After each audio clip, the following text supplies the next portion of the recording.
గురూజీ 72 గంటల్లోనే ఫోన్ లోనే అద్భుతమైన జ్యోతిష్య పరిష్కారం చూపిస్తారు. నమ్మండి, నమ్మకపోండి, ఇది నిజం. శ్మశాన కాళి రుద్ర చౌడీదేవి ఆరాధకులు నంబర్ 1 వశీకరణ స్పెషలిస్ట్ గురూజీ. మనిషి పుట్టుక నుండి చనిపోయే వరకు వచ్చే అన్ని క్లిష్టమైన సమస్యలకు పరిష్కారం ఇక్కడ లభిస్తుంది. విద్య, ఉద్యోగం, వ్యవహారం, స్త్రీ ప్రేమ, పెళ్లి, సంతానం, స్త్రీ పురుష వశీకరణం, భూవశం, భార్యాభర్తల కలహాలు, కోర్టు సమస్యలు, విడాకుల సమస్యలు, చేతబడి, అప్పుల బాధ, ఇంకా మీకు ఎలాంటి సమస్యలు ఉన్నా 72 గంటల్లోనే శాశ్వత పరిష్కారం చేయబడి. గురు బ్రహ్మ గురుర్విష్ణు గురుర్దేవో మహేశ్వర గురు సాక్షాత్ పరబ్రహ్మ తస్మై శ్రీ గురువే నమః. జ్యోతిషాభిమానులందరికీ నమస్కారం. శ్రీ పరాభవ నామ సంవత్సరం ఉగాది పండుగ శుభాకాంక్షలతో 2026 మార్చి నెల 19వ తారీఖు గురువారం రోజు మనకు తెలుగు సంవత్సరం ప్రారంభమవుతోంది. ఈ తెలుగు సంవత్సరాలు 60 సంవత్సరాలు మనకున్నాయి. ఈ 60 సంవత్సరాలకి కూడా తెలుగు 60 పేర్లు పెట్టడం జరిగింది. ప్రభవ నుంచి అక్షయ వరకు 60 పేర్లు మనకు ఈ తెలుగు సంవత్సరాలకు ఉన్నాయి. ఈ 2026 మార్చి 19వ తారీఖు గురువారం రోజు వస్తున్నటువంటి ఈ తెలుగు సంవత్సరానికి, ఈ ఉగాది పండుగకు శ్రీ పరాభవ నామ సంవత్సరం అని పేరు పెట్టడం జరిగింది. ఈ 60 సంవత్సరాలలో ఈ పరాభవ నామ సంవత్సరం 40వ సంఖ్య. ఇప్పుడు గతంలో శ్రీ విశ్వావసు నామ సంవత్సరం అయిపోయింది కదా గత ఏడాది, దాని సంఖ్య 39. ఇక 2027 ఏప్రిల్ నెల 6వ తారీఖున మరొక ఉగాది పండుగ రాబోతుంది. దీని తర్వాత పరాభవ నామ సంవత్సరం తర్వాత ఆ ఉగాది పండుగ, ఆ సంవత్సరం పేరు శ్రీ ప్లవంగ నామ సంవత్సరం. అది 41వ సంవత్సరం.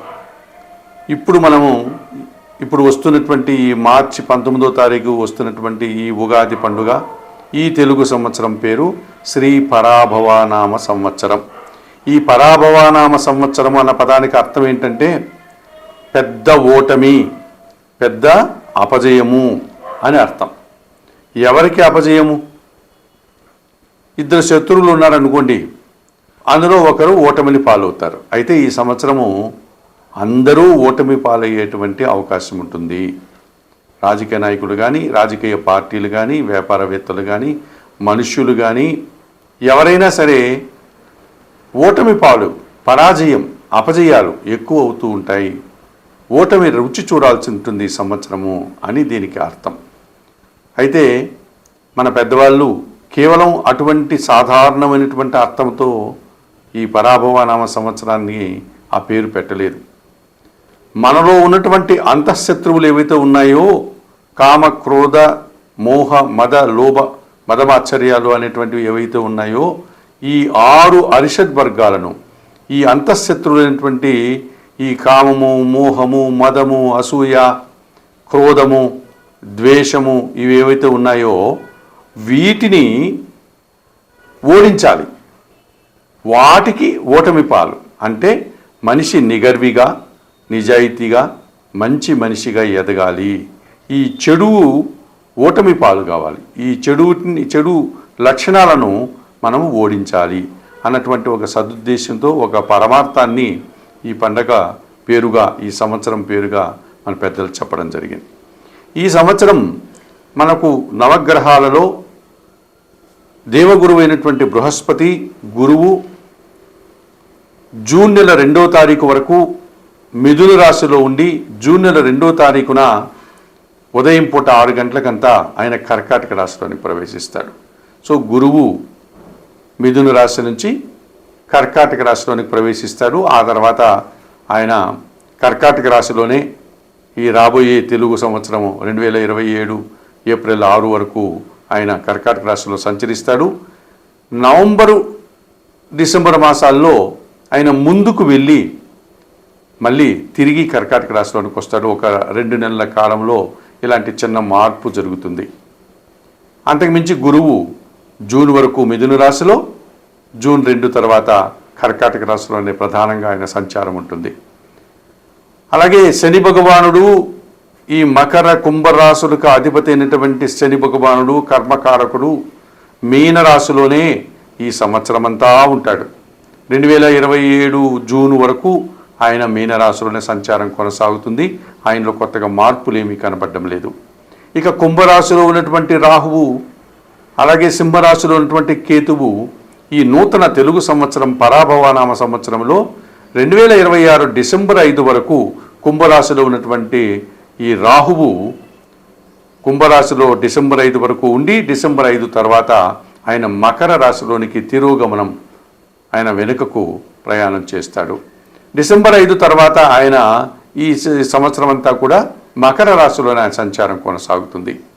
అలాగే సింహరాశిలో ఉన్నటువంటి కేతువు ఈ 2026 డిసెంబర్ 5వ తారీఖు వరకు సింహరాశిలో ఉండి ఆ తర్వాత ఆయన డిసెంబర్ 5 నుంచి కర్కాటక రాశిలోనికి ప్రయాణం చేస్తాడు. ఆయన కూడా తిరోగామిగా వెనుకకు మరలి డిసెంబర్ 5 నుంచి కర్కాటక రాశిలోనే ఆయన సంచారం కొనసాగుతుంది. ఈ రకంగా గురువు మిథున రాశి నుంచి కర్కాటక రాశికి జూన్ 2న మారుతున్నాడు. రాహుకేతువులు ఇద్దరు కూడా డిసెంబర్ 5 తర్వాత రాహు కుంభరాశి నుంచి మకర రాశిలోనికి, కేతువు సింహరాశి నుంచి కర్కాటక రాశిలోనికి వెళ్ళేటువంటి ప్రభావం కనిపిస్తుంది. ఇక ఈ సంవత్సరము వర్షాలు బాగా పడుతాయి,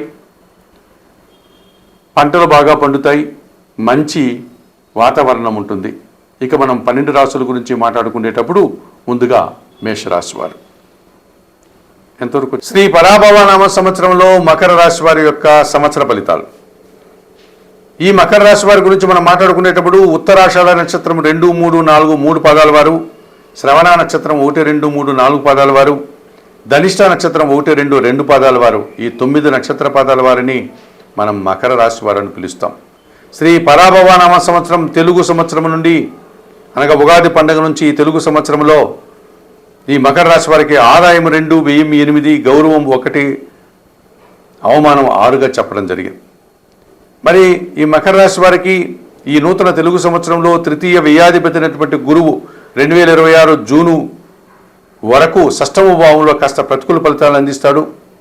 అదే జూన్ 2 తర్వాత ఆయన సప్తమ భావంలోనికి రావడం వల్ల జనసహకారం పెరుగుతుంది. వృత్తి ఉద్యోగ వ్యాపారంలో రాణిస్తారు. విద్యార్థులు మంచి ఫలితాలను అందుకుంటారు. పోటీ ప్రపంచంలో విజయాన్ని సాధిస్తారు. నూతన ఉద్యోగాలు కానీ వివాహం కానీ వారికి వివాహం అయ్యే పరిస్థితి కానీ కనిపిస్తుంది.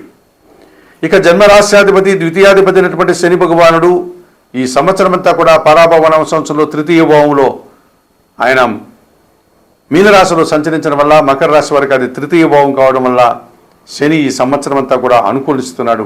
జన సహకారం బాగుంటుంది, పనివారి సహకారం బాగుంటుంది, వ్యవసాయ రంగంలో మంచి లాభాలు అందుకుంటారు, ఇంట బయట చాలా పనులు పూర్తి చేస్తారు, మీ మాటకు విలువ పెరుగుతుంది.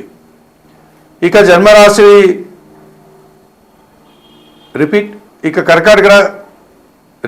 ఇక మకర రాశి వారికి ద్వితీయంలో రాహు సంచరిస్తున్నాడు, అష్టంలో కేతువు సంచరిస్తున్నాడు డిసెంబర్ 5 వరకు.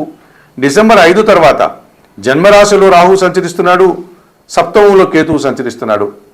ఈ రకంగా ఈ సంవత్సరం అంతా కూడా రాహుకేతువులు వీళ్ళని ఇబ్బంది పెట్టే పరిస్థితి కనిపిస్తుంది. ఏమాత్రం అవకాశం ఉన్నా పంచభూత శివలింగాలలో ఒకటైనటువంటి వాయులింగేశ్వర క్షేత్రమైనటువంటి శ్రీకాళహస్తీశ్వర ఆలయానికి వెళ్ళి అక్కడ ఉన్నటువంటి శ్రీకాళహస్తీశ్వర స్వామిని, అక్కడ ఉన్నటువంటి పార్వతీ అమ్మవారి జ్ఞానప్రసూన అమ్మవారిని దర్శించుకొని ఆలయంలో ఉన్నటువంటి దక్షిణామూర్తి దర్శనం కూడా చేసుకొని ఆలయంలో నిర్వర్తించే రాహుకేతు పూజలు నిర్వర్తించుకోవడం వల్ల మరింతగా మంచి ఫలితాలను మీరు పొందగలుగుతారు.